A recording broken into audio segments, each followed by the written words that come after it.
ಆ ಮಾತು ಬೇಡದೆ ಇಲ್ಲಿ ಬಂದು ನಿಂತರೆ ಊರಿನ ದೀಪಾಲಂಕಾರಿಗೆಲ್ಲ ಕಾಣ್ತದೆ. ಬನ್ನಿರಿ. ಬೇಡ, ನೋಡಿದೆ ನನ್ನ ಆಗಲೇ. ಸ್ವರ್ಣ, ನನಗೊಂದು ಕತೆ ಹೇಳುತ್ತೀಯಾ? ಕತೆ ಹೇಳಬೇಕೆ? ಏನು ಹೇಳಲಿ ನಿಮಗೆ? ಆಗುವ ಕಥೆಯೆಲ್ಲ ಕಣ್ಣು ಮುಂದೆಯೇ ನಡೆಯುತ್ತಿದೆಯಲ್ಲ. ಕಣ್ಣೆದುರಿಗೆ ನಡೆಯದಿರುವ ಕತೆ ಇಲ್ಲವೇ? ಇದೆ, ಆದರೆ ಅದನ್ನು ಈ ಹೊತ್ತು ಹೇಳುವಂತಿಲ್ಲ. ಏಕೆ? ಮದುವೆಯ ಸಂಜೆ ಇದೆ. ಅದಕ್ಕೂ ಇದಕ್ಕೂ ಏನು ಸಂಬಂಧ ಸ್ವರ್ಣ? 16ನೇ ವಯಸ್ಸಿನ ನಂತರ ಸೇರುವ ಕಥೆಗಳೆಲ್ಲ ಮದುವೆಗೆ ಸಂಬಂಧಿಸಿರುತ್ತದೆ. ಹೋಗಲಿ ಬಿಡು, ಇನ್ನೇನಾದರೂ ಕೇಳು, ಗೊತ್ತೇ ಹೋಗುವುದಿಲ್ಲ.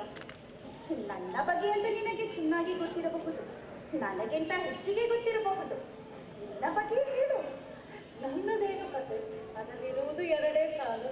ಮದುವೆಯಾಯಿತು, ಸುಖಿಯಾಗಿದೆ ಎಂದಲ್ಲವೇ? ಮೊದಲನೆಯ ಸಾಲು ಸರಿ, 2ನೆಯ ಸಾಲು ಸರಿ ಇದ್ದರೂ ಇರಬಹುದು. ನನ್ನ ಮಟ್ಟಿಗೆ ಮದುವೆಯಾಯಿತು, ಗಂಡ ಮಾಯವಾದ. ಗಗನಬೇಡಿದೆ. ಮದುವೆಯಾದ 10 ವರ್ಷದ ನಂತರ ಇಲ್ಲವಾದ. ಎಲ್ಲಿ ಹೋದ? ವೈರಾಗ್ಯ ಬಂತು. ಅವರು ಮನೆಯಲ್ಲಿ ಇರುತ್ತಿದ್ದೆ ಅಪರೂಪ. ಮಹಾರಾಜನ ಸಾರಥಿಗಳಾಗಿದ್ದರು, ಅವರೊಡನೆ ತಿರುಗಾಡುತ್ತಿದ್ದರು. ಆಮೇಲೆ ಜೀವನವನ್ನು ಕುಳಿತು ಆಳವಾಗಿ ನಿಲ್ಲಿಸಿತು. ಸ್ತ್ರೀ, ಸುಖ, ಸಂಪತ್ತು ಎಲ್ಲವನ್ನು ಬೆನ್ನಲ್ಲಿರಿಸಿಕೊಂಡು ಹೋದರು. ಮನಸ್ಸಿಗೆ ಶಾಂತಿ ಸಿಗಲಿಲ್ಲ.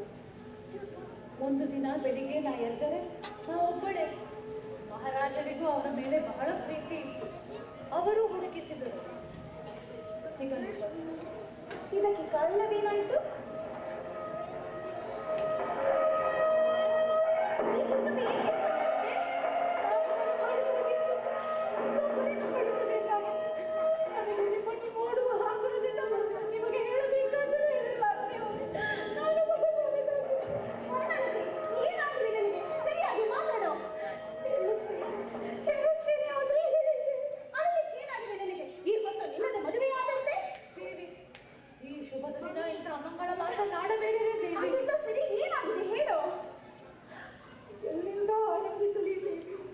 ಶುಕ್ರಾಚಾರ್ಯರ ಶಾಪದ ಬಗ್ಗೆ ಕೇಳಿದ್ದೀರಿ ನೀವು. ಶರ್ಮಿಷ್ಠೆ ತಪ್ಪು ನನ್ನದು, ನನ್ನನ್ನು ಶಪಿಸಿರಿ ಎಂದು ಅವರು ಪಾದಗಳ ಮೇಲೆ ಬಿದ್ದು ಹೊರಡಾಡಿದರು. ಅದೆಲ್ಲ ಗೊತ್ತಿದೆಯಲ್ಲ, ಏನಾಯ್ತು ಹೇಳು. ಸಾವಿರಾರು ಜನರೆದುರಿನಲ್ಲಿ ಭರತ ಕುಲದ ಗೌರವ ಅವರ ಕಾಲಡಿ ಜರ್ಜರಿತವಾಯಿತು. ಆಮೇಲೆ ಆಚಾರ್ಯರು ಶಾಪವನ್ನಿಟ್ಟು ಹೊರಟು ಹೋದರು. ಮಹಾರಾಜರ ವಾರ್ಧಕ್ಯವನ್ನು ಸ್ವೀಕರಿಸಲಿಕ್ಕೆ ಒಬ್ಬ ತರುಣ ಸಿಕ್ಕರೆ ಸಾಕು ಎಂದು. ಮುಂದಿನದು ಹೇಗೆ ಹೇಳಲಿ ದೇವಿ? ನನ್ನ ಮೇಲೆ ಶಾಪ. ಮುಂದಿನದನ್ನು ಮಗಳ ಮಾರದಿ ಪಶು ಬೈದುಕೊಂಡಿದೆ. ಎಲ್ಲಿಂದ ಬಯಸಿಕೊಂಡಿದೆ, ನನಗೆ ಏನೂ ಸುಖವಿಲ್ಲ. ಮಹಾರಾಜರ ವಾರ್ಧಕ್ಯವನ್ನು ಸ್ವೀಕರಿಸಲು ಯಾರೂ ಸಿದ್ಧರಾಗಲಿಲ್ಲ. ಆಮೇಲೆ ಒಬ್ಬರು ಸಿದ್ಧರಾದರು. ಯಾರು? ಶಿವರಾಜನ ದೇವಿ. ಪತಿದೇವ ಪುರುರಾಜರು. ಅದಕ್ಕೆ ಈ ದುಂದುಬಿ, ಈ ಗರ್ಜನೆ, ಈ ಜಯಘೋಷ. ಸುಮ್ಮನಿರಬೇಕಿದೆ. ಅಳುವುದಾದರೆ ಹತ್ತು ಬಿಡಿ. ಮುಚ್ಚಿಟ್ಟ ಕಣ್ಣೀರಷ್ಟು ಭಯಂಕರ ಇನ್ನೊಂದಿಲ್ಲ. ಹತ್ತು ಬಿಟ್ಟಿದೆ.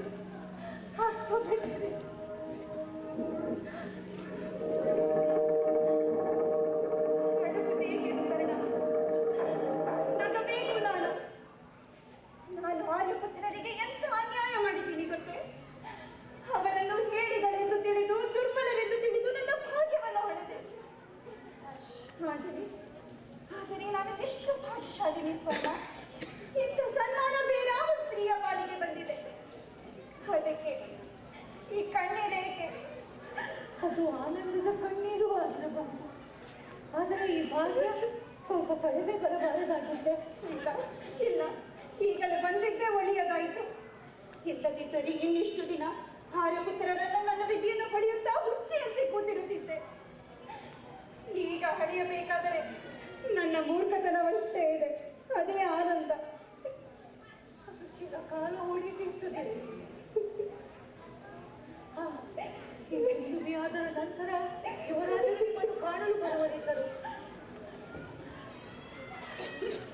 ಆಗಲೇ ಎಂತ ಹುಚ್ಚಿ ನೀನು. ದುಂದುಬಿಯಾಗುವವರಿಗೆ ದಾರಿ ನೋಡಿದೆ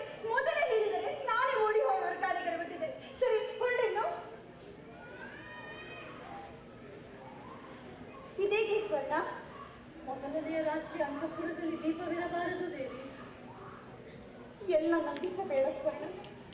ನಮ್ಮ ಆನಂದದ ಪ್ರತ್ಯೇಕವೆಂದು ಒಂದೆರಡರಲ್ಲಿ ಅವರ ತೇಜವನ್ನು ಮನಸ್ಸು ಹೋಗ್ತಾ ನೋಡಬೇಕು ಎನಿಸಿದೆ. ಮತ್ತೆ ಬೇಡಲು ಹೊರಡಿಲ್ಲ. ಸರಿ.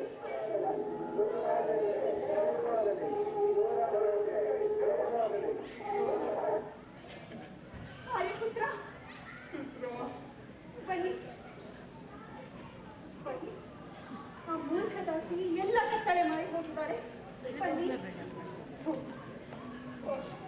ನನ್ನದೇನಾದರೂ ತಪ್ಪಾಗಿದ್ದರೆ ಕ್ಷಮಿಸು ದೇವಿ. ನಾನು ನಿನ್ನ ಮಾತನ್ನು ಕೇಳದೆ ಇನ್ನೊಂದು ಮಾತಾಡಬೇಡಿ. ತಪ್ಪು ನನ್ನದು. ನನ್ನ ದಿವ್ಯತೆ ನನಗೆ ತಿಳಿದಿರಲಿಲ್ಲ.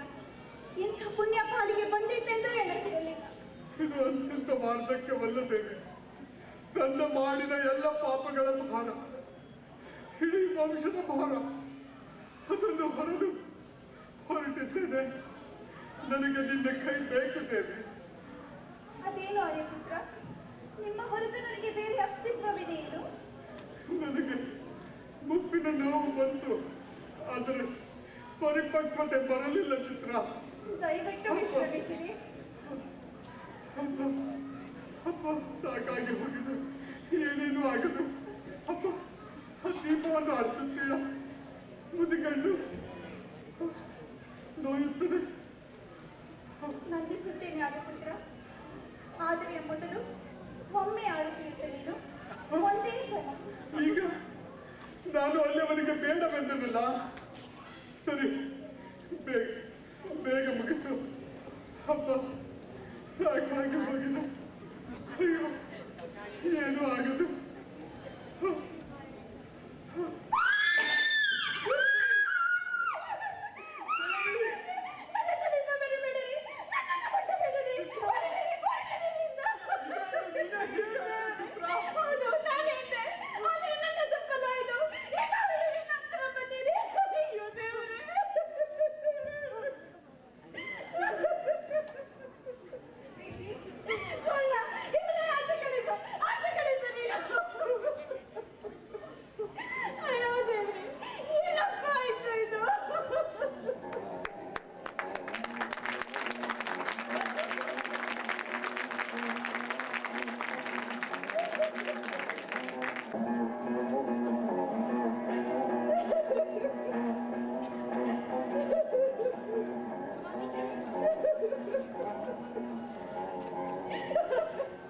ನನ್ನನ್ನು ಮುಟ್ಟಬೇಡ. ನಾನು ಪಾಪಿ. ನನ್ನನ್ನು ಕೊಂದು ಹಾಕು. ಅದೇ ಹೊರಡು ಹೊರಡಲಿಂದ ನೀನು. ಹೀಗೆ ಶಪಿಸಿಕೊಳ್ಳಬೇಡ. ಆರ್ಯಪುತ್ರನೇ ಯೋಗ್ಯತೆ ನನಗೆ. ನಾನು ಪಾಪಿ, ಪತಿಯನ್ನು ಹೊರದುಡಿದೆ. ಆದರೆ ನನ್ನ ತಪ್ಪಲ್ಲ ಸ್ವರ್ಣ. ನಾನು ಇದನ್ನು ಸಹಿಸಲಾರೆ. ಅಳು ದೇವಿ, ಅಳು. ನಾನು ಅದನ್ನೇ ಹೇಳಿದ್ದು. ಅದನ್ನು ಸಮಾಧಾನ ಮಾಡಿಕೊ.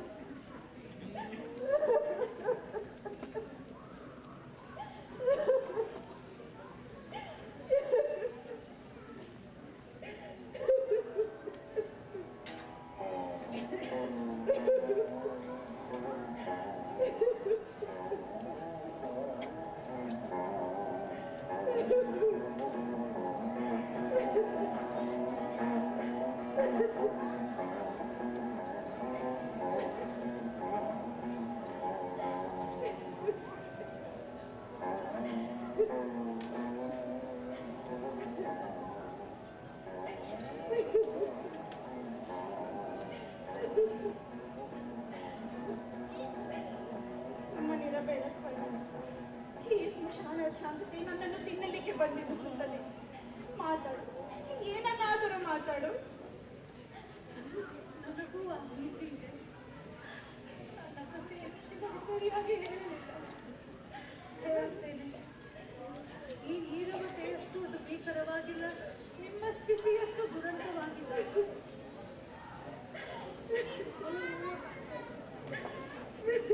ನನ್ನ ತಂದೆಗೆ ನಾನು ಒಬ್ಬಳೇ ಮಗಳು. ಅವನ ಹತ್ತಿರ ಹಣ ಇರಲಿಲ್ಲ. ಆದರೂ ಒಬ್ಬ ಬಡ ಬ್ರಾಹ್ಮಣನಿಗೆ ಒಪ್ಪತ್ತು ಊಟ ಹಾಕಿ ನನಗೆ ವಿದ್ಯೆ ಕಲಿಸಿದ್ದಾರೆ. ಆ ಬ್ರಾಹ್ಮಣನಲ್ಲಿ ವಿದ್ಯೆ ಇತ್ತು, ಬುದ್ಧಿ ಇತ್ತು. ಆದರೆ ಒಪ್ಪತ್ತು ಊಟಕ್ಕಾಗಿ ಒಬ್ಬ ಬಡವನ ಬೆಳೆದ ಮಗಳಿಗೆ ವಿದ್ಯಾದಾನ ಮಾಡುವುದನ್ನು ನೋಡಿ ಜನ ನಕ್ಕಾರು ಎಂಬ ಭೀತಿಯವರು. ಸಂಜೆ ದೀಪ ಹಚ್ಚಿದ ಮೇಲೆ ಬಂದು ಕಲಿಸಿ ರಾತ್ರಿ ನಮ್ಮಲ್ಲಿಯೇ ಉಳಿಯುತ್ತಿದ್ದ. ಮುಂಜಾವಿನಲ್ಲಿ ಎದ್ದು ಹೋಗುತ್ತಿದ್ದ. ನಾನು ಕಲಿತೆ, ಬೆಳೆದೆ, ಮದುವೆಯಾಯಿತು. ನನ್ನ ಪತಿದೇವರು ಸಾವಿರದಲ್ಲಿ ಒಬ್ಬರು. ನನ್ನ ಸುಖಕ್ಕಾಗಿ ದಿನರಾತ್ರಿ ಹೆಣಗಾಡುತ್ತಿದ್ದರು. ನನ್ನ ಮೇಲೆ ಪ್ರೇಮ ವರ್ಷವನ್ನು ಸುರಿಸಿ ಮುಳುಗಿಸಿದ್ದರು. ನನ್ನ ಸ್ವರೂ ನನ್ನ ಸ್ವರೂ ಹೀಗೆಯೇ 10 ವರ್ಷ ಕಳೆದರು. ಒಂದು ದಿನ ಆ ಬಡ ಬ್ರಾಹ್ಮಣ ಗುರುವಿನ ಸುದ್ದಿ ಗೊತ್ತಾಯಿತು. ಮನಸ್ಸಿನಲ್ಲಿ ಸಂಶಯದ ಬೀಜ. ನಾನು ಇಲ್ಲ ತಿಳಿದುಕೊಂಡೇ ಆಳ ಮಾಡಿ ಪತಿದೇವರ ಸಂಶಯಕ್ಕೆ ಸ್ವಲ್ಪವಾದರೂ ಸಾಕ್ಷಿ ಇದ್ದರೆ ಅವರು ನನ್ನನ್ನು ಶ್ರಮಿಸಬಹುದಾಗಿತ್ತು. ಆದರೆ ಸಂದೇಹಕ್ಕೆ ಆಧಾರವೇ ಇರಲಿಲ್ಲ. ಸಂಶಯ ಕ್ರೀಡೆಯಾಗಿ ಬೆಳೆಯಿತು. ಅದನ್ನು ಹೊರದೂಡಲು ಅವರಿಂದ ಸಾಧ್ಯವಾಗಲಿಲ್ಲ. ತಿಂಗಳು ದಿನ ತಿಥಿ ಕಳೆದಂತೆ ಸಂಶಯ ಬೆಳೆಯುತ್ತಾ ನಡೆಯಿತು. ರಾತ್ರಿ ಇಡೀ ಅವರು ಹಾಸಿಗೆಯಲ್ಲಿ ಬಳಲುವುದನ್ನು ನೋಡಿ ನನಗೆ ಸಂಕಟವಾಗುತ್ತದೆ. ನಾನು ಪ್ರೀತಿಯಿಂದಲೇ ಅವರನ್ನು ಉಳಿಸಲು ಯತ್ನಿಸಿದೆ. ಆದರೆ ಅವರ ಕಂಗಳಲ್ಲಿ ಕೆಂಪು ಜೇಡರ ಬಲೆಯಾಗಿ ಬೆಳೆದ ಸಂಶಯ ಅವರು ಮರೆಯಲು ಉಪಾಯ ಹುಡಿದರು. ಮಹಾರಾಜರೊಡನೆ ಯುದ್ಧಕ್ಕೆ ಹೊರಟರು. ಬೇರೆ ಹೆಂಗಸರ ಹಿಂದೆ ಹೋಗಿ ನನ್ನ ಮೇಲೆ ಸೇಡು ತೀರಿಸಲು ಯತ್ನಿಸಿದರು. ಮಧ್ಯದಲ್ಲಿ ಸುಖ ಹುಡುಕಿದರು, ಶಾಂತಿಸಿದರು. ಅಲ್ಲದೆ ಸ್ವರೂ ನಿರಪರಾಧಿಯಾಗಿರಬಹುದು ಎಂಬ ಮಾತನ್ನೂ ಅವರು ಮರೆತಿರಲಿಲ್ಲ. ನಾನು ಅವರ ಮನಃಶಾಂತಿಗಾಗಿ ಒಂದು ಉಪಾಯ ಕೊಡ್ತೇನೆ. ಆ ವೇದನೆ ನೆನಪಾದರೆ ಮೈ ಮುಳ್ಳಾಗುತ್ತದೆ. ಅದಕ್ಕಿಂತ ಮರಣವಾಗಲು ಉತ್ತಮ. ದೇವಿ, ಮರಣದಲ್ಲಿ ಗತಿ ಇದೆ, ಬಿಡುಗಡೆ ಇದೆ. ನಾನೇನು ಮಾಡಿದೆ ಗೊತ್ತೇ? ಆ ರಾತ್ರಿ ನನ್ನ ಗಂಡ ನಿದ್ದೆ ಇಲ್ಲದೆ ಬಳಲುತ್ತಿದ್ದಾಗ ಅವರನ್ನು ಎಬ್ಬಿಸಿ ಆ ಬಡ ಬ್ರಾಹ್ಮಣಕ ನನ್ನ ಕೌಮಾರ್ಯ ಬಂದು ಮಾಡಿದ್ದು ನಿಜ ಎಂದು ಒಪ್ಪಿಕೊಂಡೆ. ಸುಳ್ಳು ಹೇಳಿದೀಯಾ? ಅಲ್ಲಿಗೆ ಅವರ ಯಾತನೆ ಮುಗಿಯಿತು. ಸ್ವರ್ಣ ಕಥೆಯು ಮುಗಿಯಿತು. ಆದರೆ ಸ್ವರ್ಣಲತೆಯ ಯಾತನೆ ಮುಗಿಯಲಿಲ್ಲ. ಮರುದಿನ ಅವರು ಮಾಯವಾದರು. ನಾನಿನ್ನೂ ಸೌಭಾಗ್ಯವತಿಯೆಂದೆನಿಸಿಕೊಂಡಿದ್ದೇನೆ. ನನ್ನ ಪತಿದೇವರು ಹಿಂದಿರುಗಿ ಬಂದರೂ ಬರಬಹುದು, ಇಲ್ಲವಾದರೆ ಮರಣದಲ್ಲಾದರೂ ಅವರಿಗೆ ಶಾಂತಿ ದೊರಕಿರಬಹುದು. ಏನದು? ಇದು ಶರ್ಮಿಷ್ಠೆಯ ವಿಷದ ಕರಂಡಿಕೆ. ನೀನು ಬರುವ ಮುನ್ನ ಈ ಮಂದಿರವನ್ನು ಹಸನುಗೊಳಿಸಿದಾಗ ಸಿಕ್ಕಿತು ನನಗೆ. ಇದರಲ್ಲಿಯ ವಿಷ, ಇದನ್ನು ಕುಡಿದರೆ ಈ ಜೀವಂತ ನರಕ ಇಲ್ಲವಾಗುತ್ತದೆ. ಸಾಧ್ಯವಿಲ್ಲ ನನಗೆ. ಎಲ್ಲಿ ನೋಡೋಣ, ಹೇಗಿದೆ ಆ ಕನ್ನಡಕ್ಕೆ?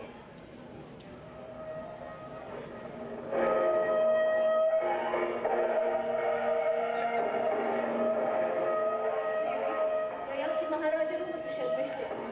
ಹೀಗೆ ಅವರನ್ನು ಭೇಟಿಯಾಗುವುದಿಲ್ಲ ಎಂದು ಹೇಳು. ಹಾಗೆಲ್ಲ ಬೇಡ. ಹಿಂದೆಲ್ಲ ನಾಳೆ ಈ ಪ್ರಸಂಗವನ್ನು ನೀನು ಎದುರಿಸಲೇಬೇಕು. ಮನಸ್ಸು ಗಟ್ಟಿ ಮಾಡು. ಇಲ್ಲ, ಹೆದರಲಾರೆ ಸ್ವರ್ಣ.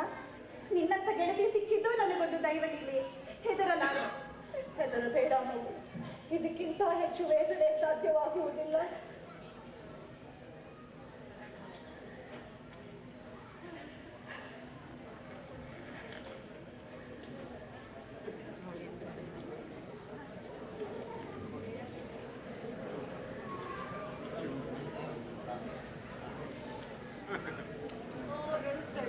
ಚಿತ್ರಲೇಖೆ, ಇದೇನು ಮಾಡಿದೆ?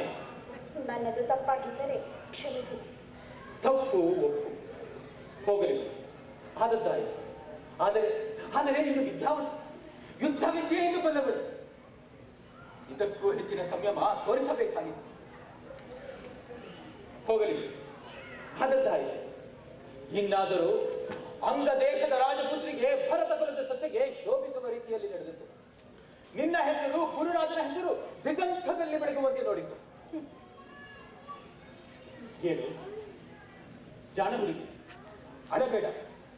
ನನ್ನಿಂದ ನಿನಗೆ ದುಃಖವಾಯಿತು. ಆದರೆ ಒಂದು ಮಾತು ಕೊಡುತ್ತೇನೆ ಚಿತ್ರಲೇಖೆ. ಗುರುರಾಜನ ಕಾರಣ್ಯವನ್ನು ಹೆಚ್ಚು ವರ್ಷ ಇಟ್ಟುಕೊಳ್ಳುವುದಿಲ್ಲ. ನನ್ನ ಮರೀಷಿಗಳು ಸಮಕ್ಷದೊಡನೆ ಮರಣಿಸುತ್ತೇನೆ. ಚಿತ್ರಲೇಖೆ, ನಿನ್ನ ಕೂಗನ್ನು ಕೇಳಿದಾಗ ನನ್ನ ಎದೆಯೆಲ್ಲ ಹೆಪ್ಪುಗಟ್ಟಿದಂತಾಯಿತು. ಎಲ್ಲಿ ಗುಚ್ಚಿಯಂತೆ ವರ್ತಿಸಿ ಎರಡೂ ಮನೆತನಗಳಿಗೆ ನಾಚಿಕೆಯಾಗುವಂತೆ ವರ್ತಿಸುತ್ತೀಯೋ ಎಂದು. ಹೋಗಲಿ, ಆಗದ್ದಾಯಿ. ಇನ್ನಾದರೂ ಗುರುರಾಜ ಬಂದರೆ ಅವನನ್ನು ನಗುತ್ತಾ ಸ್ವೀಕರಿಸು. ನಿನ್ನ ತ್ಯಾಗಕ್ಕಾಗಿ ಬರದ ಖಂಡವೆಲ್ಲ ನಿನಗೆಷ್ಟು ಋಣಿಯಾಗಿದೆ ಎಂಬುದರ ಕಲ್ಪನೆ ಇಲ್ಲ ನಿನಗೆ. ಹೋಗು, ಧೈರ್ಯ ಮಾಡು. ಚಿತ್ರಲೇಖೆ ಇಲ್ಲ, ಏನಂದೆ? ತಿರುಗಿ ತರುಣನಾಗಿ ಬಂದ ಹೊರತು ಅವರನ್ನು ಈ ಅಂತಃಪುರದಲ್ಲಿ ಬರಕೊಡುವುದಿಲ್ಲ. ಚಿತ್ರಲೇಖೆ, ನೀನು ಎಲ್ಲಿರುವೆ ಎಂಬುದರ ಕಲ್ಪನೆ ಇದೆಯೇ? ನಾನು ಆಜ್ಞೆ ಮಾಡುತ್ತಿದ್ದೇನೆ. ನಿನ್ನ ಮಾವನನ್ನೆಲ್ಲ ಅರಸನೆಂದು ಅವನನ್ನು ಒಳಗೆ ಬಿಡು. ಅವನು ಬರಲಿ, ನಾನು ರಾಜ್ಯ ಬಿಟ್ಟು ಹೋಗುತ್ತೇನೆ. ಹಾಗಾದರೆ ಮದುವೆ ಏಕಾದು. ದೇವರ ಸಾಕ್ಷಿಯಾಗಿ ಅಗ್ನಿ ಸಾಕ್ಷಿಯಾಗಿ ಆಣೆ ಮಾಡಿದ್ದು ಮರೆತು ಹೋಯಿತೆ. ನೀನು ಅವನನ್ನು ಹಿಂಬಾಲಿಸಿ ಹೋಗಬೇಕು. ಮನೆಯಲ್ಲಾದರೆ ಮನೆಗೆಯಲ್ಲಿ, ಅಡವಿಯಾದರೆ ಅಡವಿಯಲ್ಲಿ. ಇನ್ನೊಂದು ಮರೆತರೆ ಚಿತೆಯಲ್ಲಾದರೆ ಚಿತೆಯಲ್ಲಿ. ಚಿತ್ರ, ಕೈ ಹಿಡಿದ ಗಂಡನ ಮರಣವನ್ನು ಇಚ್ಛಿಸುತ್ತೀಯಾ? ಅವರನ್ನು ಚಿತೆಯ ಅಂಚಿಗೆ ದೂಡಿದವಳು ನಾನಲ್ಲ, ನೀವು. ಚಿತ್ರ, ನನಗೆ ಬುದ್ಧಿಯ ಮಾತನ್ನು ಹೇಳುತ್ತೀರಿ, ನನ್ನ ವೇದನೆಯನ್ನು ಅರಿಯದೆ ಇಷ್ಟದ ಭಾಷಣ ಕೊಡುತ್ತೀರಿ. ನೀವೇನು ಮಾಡಿದಿರಿ?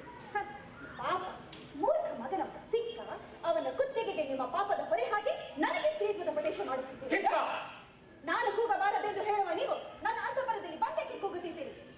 ನಾನು ನಿಮ್ಮ ಸೊಸೆಯಾದನಷ್ಟೇ ಅಲ್ಲ, ನೀವು ನನ್ನನ್ನು ಸೊಸೆಯನ್ನಾಗಿ ಮಾಡಿಕೊಂಡಿರಿ. ಅದಕ್ಕೆ ಕಾರಣವೇನು? ನಿಮ್ಮ ಸೊಸೆ ವಿದ್ಯಾಭ್ಯಾಸ ಮಾಡಿರಬೇಕು, ಗೃಹ ಕೃತ್ಯದಲ್ಲಿ ನುರಿತಗಳ ಆಗಿರಬೇಕು ಎಂದರೆ ನಾನು ಅಸ್ತ್ರವಿದ್ಯೆ ಬೇರೆ ಕಲಿಸಿದ್ದೆ. ಇಂಥ ವಿದ್ಯೆ ಪುತ್ಥಳಿಯನ್ನು ಮನೆಗೆ ತಂದು ಅವಳ ಕಾಲಿಗೆ ಸನಾತನ ಶೃಂಖಲೆಗಳನ್ನು ತೊಡಿಸುವ ಆಟ ನಿಮ್ಮದು. ಅಣ್ಣದಿರಿಂದ ವನ್ಯ ಪಶುಗಳಿಗೆ ಬೆದರಬಾರದು ಎಂದು ಕಲಿತಿದ್ದೇನೆ. ನಿಮಗೆ ಬೆದರಲಿದೆ?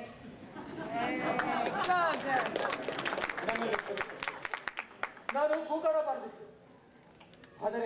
ಆದರೆ ಒಂದು ಮಾತು ಹೇಳ್ತೇನೆ ಚಿತ್ರಲೇಖೆ. ಶುಕ್ರಾಚಾರ್ಯರು ನನ್ನನ್ನು ಶಿಕ್ಷಿಸಿದಾಗ ನಾನು ಕೆಂಗೆಟ್ಟೆ. ಅಂದರೆ ನನಗೆ ಅಮರತ್ವದ ಹುಚ್ಚಿದೆ ಎಂದಲ್ಲ, ನನ್ನ ಹುಚ್ಚು ಒಂದೇ, ನನ್ನ ಈ ಪ್ರಜಾಜನ. ನಿಮ್ಮ ತಾರುಣ್ಯಕ್ಕೂ ನಿಮ್ಮ ಪ್ರಜೆಗಳಿಗೂ ಸಂಬಂಧವಿದೆ ಎಂದು ಹೇಳುವ ಪ್ರಯತ್ನ ನಡೆಸಿದ್ದೀರಾ? ನಗಬೇಡ, ಆ ಮಾತು ನಿಜ. ಯತ್ನಿಸಿ ಸೋತು ಹಲವಾರು ತಂತ್ರಗಳನ್ನು ಕಲಿಸಿದ್ದೇನೆ. ಅಗಣಿತ ಧನ, ಅಗಣಿತ ಜನರನ್ನು ಬಲಿಯಿದ್ದು ಆ ಕೆಲಸಗಳನ್ನು ಆರಂಭಿಸಿದ್ದೇನೆ.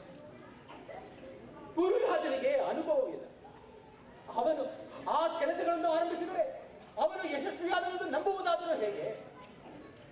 ನೋಡು, ಕಾರ್ಯಗಳು ಮುಗಿದೊಡನೆ ಗುರುರಾಜನ ತಾಳ್ಮೆಯನ್ನು ಹಿಂತಿರುಗಿಸುತ್ತೇನೆ. ಈಗಲಾದರೂ ವಿಚಾರ ಮಾಡು. ವಿಚಾರ ವಿಚಾರ ವಿಚಾರ ಮಹಾಸ್ವಾಮಿ. ರಕ್ತದಲ್ಲಿ ಈಶ್ವರ ದೇಶಗಳಿಗೆ ವಿಚಾರದ ಸೋಗು ಹಾಕಿ ಸಾಕಾಗಿದೆ ನನಗೆ. ಕಣ್ಣು ಮುಚ್ಚಿ ಸುರಿಯುವುದರೊಳಗೆ ತರುಣಿಯರ ಕಥದ ಮೇಲೆ ಮೂಡುವ ಅರಿವಿಗೆ ತಾರುಣ್ಯದ ಸುತ್ತಲೂ ಕಾಲ ಹಾಕಿದ ಬುದ್ಧನ ಅದರ ಅರಿವು ನನಗಿಂತ ನಿಮಗೆ ಹೆಚ್ಚಿರಬೇಕು. ನಿಮ್ಮನ್ನೇ ಕೇಳುತ್ತೇನೆ, ನಿಮ್ಮ ಕಾರ್ಯ ಪೂರ್ತಿಯಾಗುವವರೆಗೆ ನನ್ನ ವಯಸ್ಸೆಷ್ಟಾದಿದ್ದೆಂಬುದರ ಕಲ್ಪನೆ ಇದೆಯೇ ನಿಮಗೆ? ಇನ್ನು ಕೆಲವೇ ವರ್ಷ. ನೀನಿನ್ನೂ ಚಿಕ್ಕವಳು. ನನಗೆ ಕಳೆದ 15-20 ವರ್ಷಗಳ ಅನುಭವ ಇದೆ. ಕೇವಲ 5-6 ವರ್ಷಗಳು ಸಾಕು. ನಂದನವನವನ್ನು ಕಟ್ಟುತ್ತೇನೆ. ಕೇವಲ ಕೇವಲ ಏನು ಶಬ್ದ! ಮನುಷ್ಯನ ಜೀವನ ಪಂಚಾಂಗದ ಮೇಲೆ ನಡೆಯುವುದಿಲ್ಲ, ನಾಡಿಯ ಸ್ಪಂದನದ ಮೇಲೆ ನಡೆಯುತ್ತದೆ. ನಿಮ್ಮ ನಂದನವನ ಬೇಡ ನನಗೆ. 15 ದಿನಗಳ ಹಿಂದೆಯೇ ನನಗೆ ಬೇಕಾದಷ್ಟು ನಂದನವನ ಸಿಕ್ಕಿತ್ತು. ಆದರೆ ಇಂದು ಸೂರ್ಯನಾರ್ಧ ಪ್ರದಕ್ಷಿಣೆ ಮುಗಿಯುವ ಮೊದಲೇ ನನ್ನ ಹಾಸಿಗೆಯ ಮೇಲೆ 10 ಶತಮಾನ ಕಳೆದು ಹೋಯಿತು. ನನ್ನ ತಲೆ ದಿಪ್ಪಿನ ಕನಸುಗಳು ತುಳಿದು ಹೋದವು. ಅಂದ ಮೇಲೆ ನಿಮ್ಮ 5 ವರ್ಷದ ಲೆಕ್ಕವನ್ನೇನು ಹೇಳುತ್ತೀರಿ? ಇಲ್ಲಿ ವ್ಯಕ್ತಿಯ ಪ್ರಶ್ನೆ ಇಲ್ಲ ಚಿತ್ರಲೇಖೆ. ಇಡೀ ಸಾಮ್ರಾಜ್ಯದ ಭವಿತವ್ಯವಿದೆ.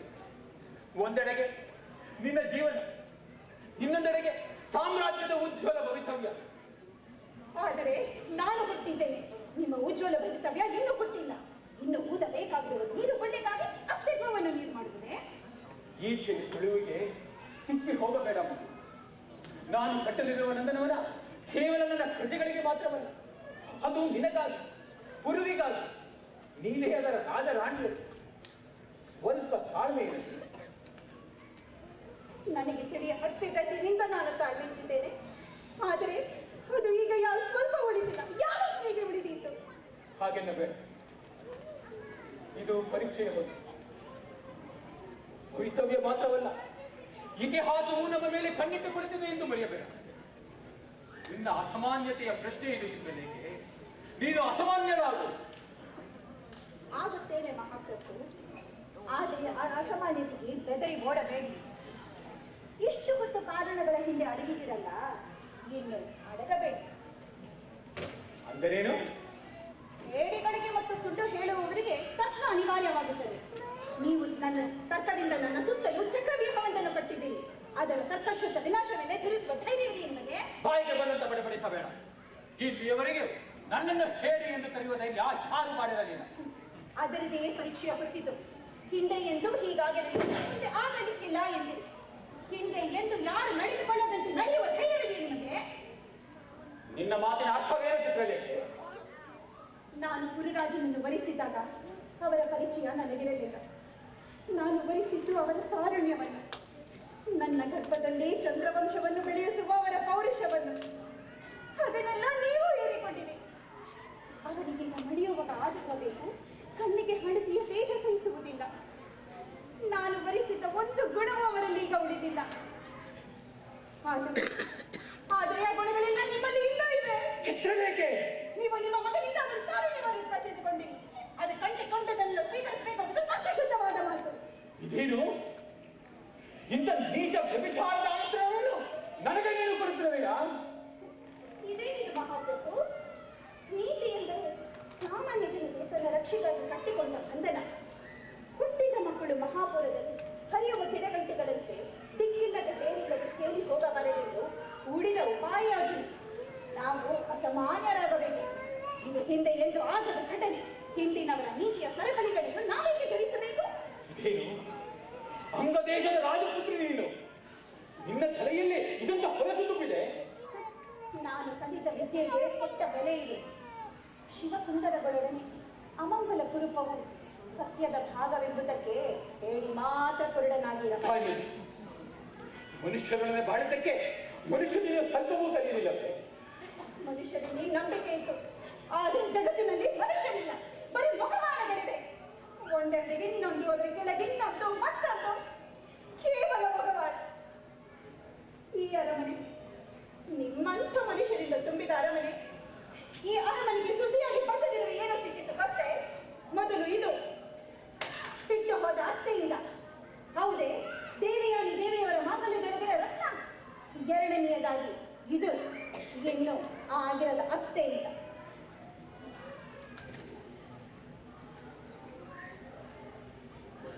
ಮತ್ತೆ ಅದೇ ವಿಚಾರ. ಒಂದು ಜನ್ಮದಲ್ಲಿ ಕಲಿಯದಿದ್ದನ್ನು ಒಂದು ದಿನದಲ್ಲೇ ಕಲಿಯುವ ಪ್ರಸಂಗ ಬಂತು. ನೀನು ಹೇಳಿದ್ದು ನಿಜ.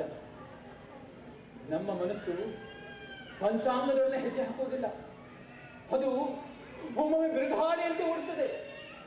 ಅದನ್ನು ಹೆಜ್ಜೆದಡಲಿಕ್ಕೆ ಈ ನೀತಿ, ಈ ಸಮಾಜ. ಆದರೆ ಅದನ್ನು ನಾನೆಂದೂ ಲೆಕ್ಕಿಸಲಿಲ್ಲ. ಆದರೆ ಜನ ಅವರನ್ನು ಹೇಗೆ ಒದ್ದು ಹೋಗಲಿ? ಶೈಶವದಿಂದಲೂ ನನ್ನ ಸುತ್ತಲೂ ಜನರಿದ್ದರು. ಅವರ ನಿಂದೆಗೆ ಹೆದರದಿಲ್ಲವೆಂದು 10 ಪಾಪಗಳನ್ನು ಮಾಡಿದೆ, 10 ದಿಗ್ವಿಜಯಗಳನ್ನು ಮಾಡಿದೆ. ಆದರೆ ಏನು ಮಾಡಿದರು? ಈ ಜನರು ನನ್ನ ಅಂಗಾಂಗಗಳಲ್ಲಿ ಬೆರೆತು ಹೋಗಿದ್ದಾರೆ. ಈಗ ಮುಪ್ಪಿನಲ್ಲಿ ಏಕಾಂಕಿಯಾಗಿರುವುದು ಅಸಾಧ್ಯವಾಗಿದೆ. ಗುರುರಾಜನನ್ನ ವಾರ್ಧಕ್ಯವನ್ನು ಸ್ವೀಕರಿಸಿದಾಗ ಈ ಜನರು ಜಯ ಜಯಕಾರ ಮಾಡಿದರು. ಅಂದರೆ ಇದು ಒಂದು ಮಹತ್ಕಾರಿ ಗಳಿಸಿತು ಎಂದಲ್ಲ. ಅವನ ಪತನವನ್ನು ಕಂಡು ಅವರಿಗೆ ತಮ್ಮ ಸ್ಥೈರ್ಯದ ಮೇಲೆ ಸಮಾಧಾನವಾಯಿತು. ಇವೆಲ್ಲ ನನಗೆ ಹೊಸತಲ್ಲ. ನಾನು ದಿಗ್ವಿಜಯಕ್ಕೆ ಹೋದಾಗ ದಾರಿಗಂಟು ನಿಂತು ಮಳೆಗಾಲದಲ್ಲಿ ಕೀರ್ತಿ ಕೊಡುವ ಹುಡುಗರಂತೆ ಘೋಷಿಸುವ ಈ ಜನರು ಆಗ ಸಹ ಇವರ ಕಣ್ಣಿನಲ್ಲಿ ಒಂದೇ ಆನಂದ. ಈ ಸೈನಿಕರು ಮೃತ್ಯು ಮುಖದಲ್ಲಿ ನಡೆದರೂ ತಾವು ತಮ್ಮ ಕ್ಷಣಿಕತೆಯಲ್ಲಿ ಸ್ಥಿರವಾಗಿ ಇದ್ದೇವೆ. ಇಲ್ಲಿ ಆದರ್ಶ, ಕೀರ್ತಿ, ಪರಾಕ್ರಮ ಇವಳಿಗೆಲ್ಲ ಅರ್ಥವಿಲ್ಲ. ಆದರೆ ಏಕಾಂಗಿಯಾಗಿರೋ ಭವಿತವ್ಯ. ಆ ಮೋಸತನ ಮೂರ್ಖತನವಾದರೂ ಅಡ್ಡಿ ಇಲ್ಲ ಚಿತ್ರಲೇಖೆ. ಆ ಭೀತಿ ಬಿಡುವುದಿಲ್ಲ. ನಿಮ್ಮ ಜನ, ನಿಮ್ಮ ಪ್ರಜೆ, ನಿಮ್ಮ ಸೊಸೆ ಅಂಗದಲ್ಲಿ ಇಷ್ಟು ರಾತ್ರಿ ನೀವೊಬ್ಬರು ಇಷ್ಟು ಹೊತ್ತನ್ನು ಕಳೆಯುತ್ತಿರುವಾಗ ಅವರಿಗೆ ಏನಂತ ಹೇಳಬೇಕು? ಶರ್ಮಿಷ್ಠೆ ಏನಂತ ಹೇಳಬೇಕು ಗೊತ್ತಿದೆಯೇ? ಜನ ಬೇಕಾದ್ದು ಅನ್ನೋದು ಧಿಕ್ಕರಿಸಲಿ. ಆದರೆ ಅವರ ಧಿಕ್ಕಾರಕ್ಕಾಗಿ ಆದರೂ ಅವರು ನನಗೆ ಬೇಕು. ನನ್ನ ಪತನವಾದರೆ ಅದನ್ನು ನೋಡಿ ಚಪ್ಪಾಳ ತಟ್ಟಲಿಕ್ಕಾದರೂ ನನಗೆ ಅವರ ನೀತಿ ಬೇಕು. ಇಷ್ಟೆಲ್ಲ ನನಗುತ್ತಿದ್ದುದರ ಸಾರಾಂಶವೆಂದರೆ ನೀವು ಪುರರಾಜನ ತಾರುಣ್ಯವನ್ನು ಹಿಂದಿರುಗಿ ಕೊಡುವುದಿಲ್ಲ, ನನ್ನನ್ನು ಸ್ವೀಕರಿಸುವುದೂ ಇಲ್ಲ ಎಂದಲ್ಲವೇ? ನಿನ್ನ ಹಚ್ಚ ಹಸಿರು ಜೀವನವನ್ನು ಸುಡುಗಾಡು ಮಾಡುತ್ತಿದ್ದೇನೆಂದು ನಾನು ಬಲ್ಲೆ. ಆದರೆ ಶರ್ಮಿಷ್ಠೆ ಎಂದಂತೆ ಈ ಆಟಕ್ಕೆ ಉತ್ತರವೇ ಇಲ್ಲ. ನಾನು ಆಡುತ್ತಾ ಹೋಗಬೇಕು. ಶರ್ಮಿಷ್ಠೆ ಹಾಗೆಂದರೆ ಚೆನ್ನಾಗಿದೆ ಪ್ರಭು. ಇಲ್ಲಿ ನೋಡಿ ಆಟದ ಉತ್ತರ. ಚಿತ್ರಲೇಖೆ, ಮೂರ್ಖತನ ಮಾಡಬೇಡ. ಮೂರ್ಖತನ ನಿಮ್ಮ ವಿಜಯಗಳಿಗೆಲ್ಲ ನನ್ನದೇನು ಅವಶ್ಯಕತೆ ಇದೆ? ನಿಮ್ಮ ಹತ್ತಿರ ತಾರುಣ್ಯವಿದೆ, ಪುರರಾಜನ ಹತ್ತಿರ ತ್ಯಾಗವಿದೆ. ನಾನೇನು ಮಾಡಲಿ? ನೋಡಿದ್ದೀರಾ, ನಾನು ವಿಷ ಕುಡಿಯೋದು ಇರುತ್ತೀನಿ, ಆದ್ರೆ ನನ್ನದು ತಡೆಯಲು ಹಾಗಲ್ಲ ಚಿತ್ರಲೇಖೆ, ಕ್ಷಮಿಸ್ತೇ ನಾಸಿ ನಾಸಿ.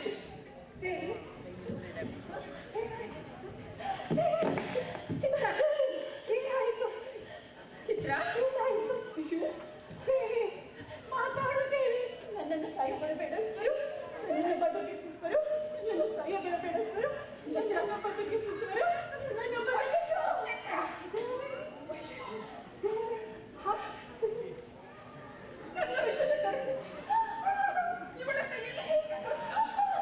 ವೈದ್ಯರನ್ನು ಕರೆ ಶರ್ಮಿಷ್ಠೆ, ವೈದ್ಯರನ್ನು ಕರೆಕರಿಸು.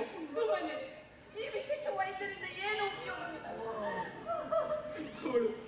ಅವಳು ವಿವಾಹಿತೆ, ಆದರೂ ಅವಳು ಕೈ ಇಡುವ ಧೈರ್ಯವಾಗಲಿಲ್ಲ ನನಗೆ. ವಿವಾಹಿತೆ, ವಿಧವೆ, ಕುಮಾರಿ ಯಾರಾದರೆ ನೀವು ಅವಳ ಬಾಳನ್ನು ಸುತ್ತಿ, ನಾನು ಬೇಡವೆಂದು ನೀವು ಕೇಳಲು. ನಿಮಗೆ ಯೌವನದ ಆಸೆ ಹತ್ತಿತ್ತು, ಪವಿತ್ರಮ್ಯದ ಆಸೆ ಹತ್ತಿತ್ತು.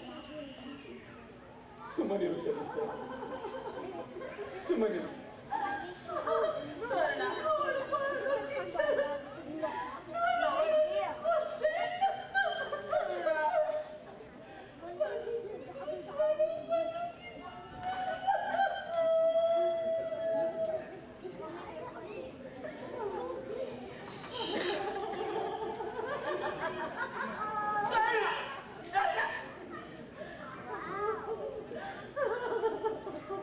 ಇಲ್ಲಿದೆ ನಿಮ್ಮ ಭವಿತವ್ಯ ನಡಿತು. ಒಬ್ಬಳು ಪ್ರೇತ, ಒಬ್ಬಳು ಹುಚ್ಚಿ, ಒಬ್ಬಳು ಪದಿದೆ. ಎಲ್ಲಿಗೆ ಹೊರಟೆ? ಅರಮನೆಯೆದುರು ಸಾವಿರಾರು ಜನ ಸೇರಿದ್ದಾರೆ. ಅವರಿಗೆ ಈ ವಿಚಾರ ತಿಳಿಯುವ ಮೊದಲು ನಾನು ಹೊರಟು ಹೋಗುತ್ತೇನೆ. ಇದರ ಪಾಪ ನನ್ನ ತಲೆಯಲ್ಲಿ. ಹೋಗುವಾಗ ಗುರುರಾಜನನ್ನು ಒಳಗೆ ಕರೆಸುತ್ತೀಯಾ? ಪಾಪ, ಅವನು ಬಳಲುತ್ತಿರಬಹುದು. ಅವನ ಚಿಂತೆ ಏಕೆ? ಇಲ್ಲಿಂದ ಹೋದನು ಹೊರಗೆ ಹೋಗುತ್ತಿದ್ದ. ಅವನನ್ನು ಒಳಗೆ ಬಿಡು ಮತ್ತು ನನ್ನ ದಾರಿಯನ್ನು ನೋಡುತ್ತೇವೆ. ನಿಮ್ಮ ದಾರಿ ಭರತ ಕುಲದವರು ವಾನಪ್ರಸ್ಥಕ್ಕೆ ಹೋಗುವಾಗ ಶಂಖದುಂದುಬಿಗಳಿಂದ ಊರೆಲ್ಲ ನಡುಗುತ್ತಿತ್ತು. ಇಂದು ನನ್ನ ಹಿಂದೆ ಈ ದಾಸಿಯ ರೋದನ. ಅದರೊಡನೆ ಜನರ ಪ್ರೋತ್ಸಾಹ ಬರುವ ಮೊದಲು ನಾನು ನನ್ನನ್ನೇ ಬರುತ್ತೇನೆ. ಜನರ ಭೂತ್ಕಾಲದ ಹೊರತು ಬೇರೆ ಯಾವ ಭಾವನೆಯೂ ಕಟ್ಟಲಿಲ್ಲವಿದೆ. ಆಮೇಲೆ ಹೇಳ್ತೇನೆ. ಈಗ ಹೋಗು ಮೊದಲು.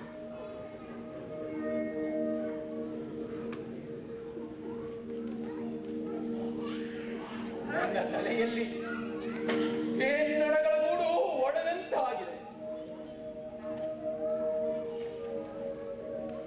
ಮಗು ವಿಷದ ಬೇಗೆಯನ್ನು ಒಂದಿನ ಆಸೆಗಳಿದ್ದಾವೆ. ಏನು ಅಪ್ಪ? ನನ್ನದೊಂದು ಪ್ರಾರ್ಥನೆ ಇದೆ ಗುರು. ನಿನ್ನ ಯೌವನವನ್ನು ನೀನು ತಿರುಗಿ ತೆಗೆದುಕೋ. ಇದಕ್ಕೆ ಅಪ್ಪ, ನಿಮ್ಮಿಂದ ಇನ್ನು ಬಹಳ ಕಾರ್ಯಗಳಾಗಬೇಕಾಗಿವೆ.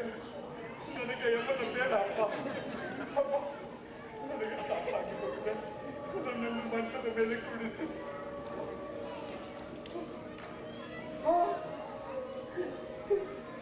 ಇದೇನು? ನಿನ್ನ ಒಂದು ಚಿತ್ರಲೇಖೆ.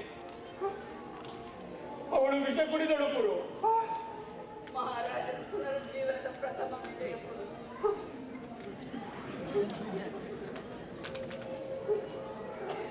ಬುದ್ಧಿಗಳು ನೀರೆಲ್ಲ ಬತ್ತಿ ಹೋಗಿವೆ. ತ್ಯಾಗದ ಅತಿರೇಕವೂ ಒಂದು ವಿವಾಹ. ಅದಕ್ಕೆ ಬತ್ತಿ ಹೋಗಲಿಲ್ಲ ಪುರು. ಗುರು, ಏಕೆಂದು ಕೇಳಬೇಡ. ನನಗೆ ಇದೆಲ್ಲ ಸಾಕಾಗಿದೆ. ಶರ್ಮಿಷ್ಠೆ, ಭೋಗದ ಆಸೆ, ಮುರಿಯುವ ಕಿಚ್ಚಿನಂತೆ ಜೀವವನ್ನೇ ಬಲಿಗೊಂಡಿದೆ.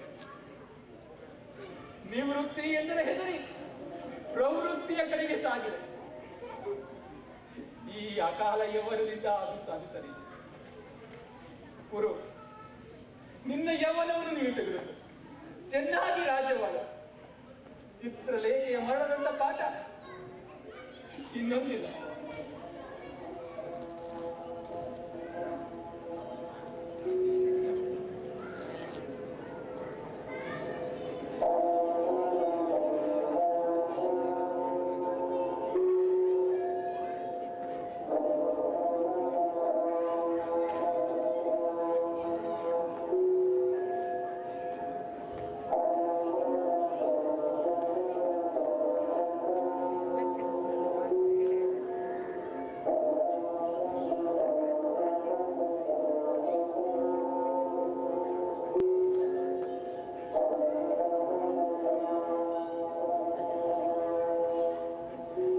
ನಡೆ ಶರ್ಮಿಷ್ಠೆ, ರಾತ್ರಿ ಆಗುವೊಳಗೆ ನಾವು ಅರಣ್ಯ ಸೇರಬೇಕು. ಈ ಊರಿನಲ್ಲಿ ಯೌವನವನ್ನು ಕಳೆದೆ ಮಾಡಿದ ಪಾಪವನ್ನು ಅರಣ್ಯಕ ವ್ರತದಲ್ಲಿ ತೊಳೆಯಬೇಕು. ಮುಪ್ಪು ಅರಣ್ಯಕ್ಕಿರಲಿ. ಸಾಯಲಿಕ್ಕಷ್ಟೇ ನಿನ್ನನ್ನು ಕರೆತಂದಂತಾಯಿತೆ. ನೀನು ನಮ್ಮವಳಲ್ಲ ದೇವಿ. ಜನ್ಮಾಂತರದ ಋಣವನ್ನು ತೀರಿಸಲಿಕ್ಕೆ ಬಂದಂತೆ ಬಂದು ನಮಗೆಲ್ಲ ಚಂದಾದ ಪಾಠ ಕಲಿಸಿದೆ. ನಿನ್ನ ಆತ್ಮಕಾಲದ ಅರ್ಥ ಮಾತ್ರ ನಮಗಾಗುವುದಿಲ್ಲವಲ್ಲ. ಇದೆಲ್ಲದರ ಅರ್ಥವೇನು ದೇವರೇ? ಇದೆಲ್ಲದರ ಅರ್ಥವೇನು?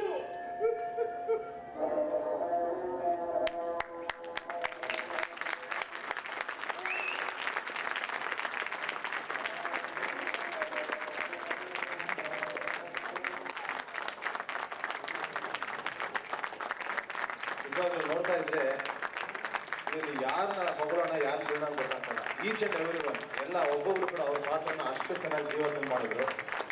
ಅದಕ್ಕೆಲ್ಲ ನೀವೆಲ್ಲ ಇಲ್ಲಿ ಕೂತು ನೋಡ್ತಾ ಇರೋದೇ ಸಾಕ್ಷಿ. ತುಂಬಾ ಧನ್ಯವಾದ. ಅಲ್ಲಿಂದ ಕಷ್ಟಪಟ್ಟು ನೀವು ಇಷ್ಟು ಒಳ್ಳೆ ಟೀಮ್ ಕರ್ಕೊಂಡ್ಬಂದು ಮಾಡೋದು ನಿಜವಾಗ್ಲೂ ನಮ್ಮ ಸೌಭಾಗ್ಯನೇ ಸರಿ.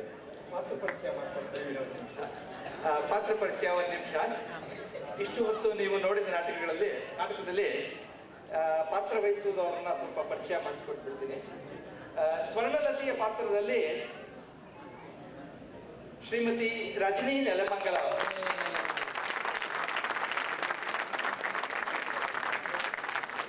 ದೇವಯಾನಿಯ ಪಾತ್ರದಲ್ಲಿ ಶ್ರೀಮತಿ ಸುಮಾ ಮುರಳೀಧರ್,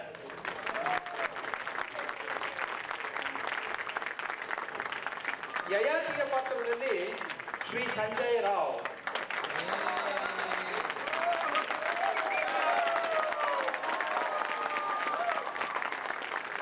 ಚಿತ್ರಲೇಖೆಯ ಪಾತ್ರದಲ್ಲಿ ಶ್ರೀಮತಿ ಮೀನಾ ರಾವ್ ಅವರ ಧರ್ಮಪತ್ನಿ,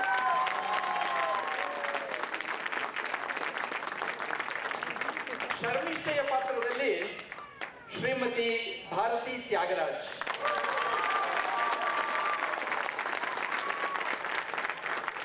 ಪುರುವಿನ ಪಾತ್ರದಲ್ಲಿ ಶ್ರೀ ರವಿ ಹರಪನಹಳ್ಳಿ,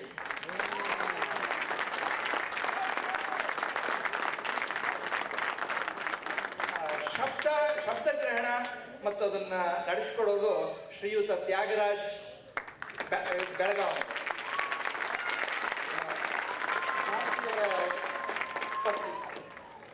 ಆಮೇಲೆ ಲೈಟಿಂಗ್ ಶ್ರೀಮತಿ ಮಾಯಾ ಹರಪನಹಳ್ಳಿ. ಹರಪನಹಳ್ಳಿ ರವಿ ಅವರ ಶ್ರೀಮತಿ.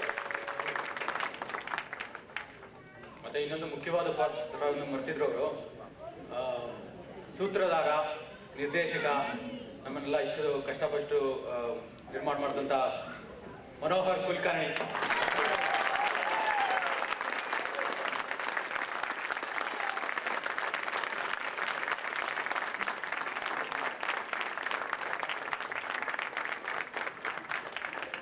ಮತ್ತೆ ಮೇಕಪ್ ರವಿ ಹರಪನಹಳ್ಳಿ ಅವರು.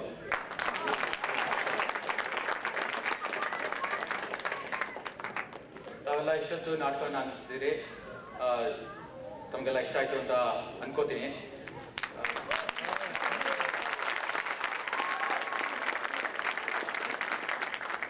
ಕಾವೇರಿ ಕನ್ನಡ ಕೂಟ ವಾಷಿಂಗ್ಟನ್ DC, ಮೇರಿಲ್ಯಾಂಡ್ ಮತ್ತು ವರ್ಜೀನಿಯಾ ಕನ್ನಡಿಗರ ಒಂದು ಒಕ್ಕೂಟ, ಅದರ ಉಪಾಧ್ಯಕ್ಷನಾಗಿ ನಾನು ತಮ್ಮೆಲ್ಲರಿಗೂ ಗಣಪತಿ ಗೌರಿ ಗಣೇಶ ಹಬ್ಬದ ಶುಭಾಶಯಗಳು. ಮತ್ತು ಇಂದು ಇಲ್ಲಿ ನಾವು ನಾಟಕವನ್ನು ಅಭಿನಯಿಸಲಿಕ್ಕೆ ಮುಖ್ಯವಾದ ಕಾರಣವಾದಂಥ ಶ್ರೀ ರಾಮ್ ಪ್ರಸಾದ್ ಮತ್ತು ಕಾರ್ಯಕಾರಿ ಸಮಿತಿಯ ಎಲ್ಲರಿಗೂ ಕಾವೇರಿಯ ಜನತೆಯ ಪರವಾಗಿ ವಂದನೆಗಳು, ಕೃತಜ್ಞತೆಗಳು.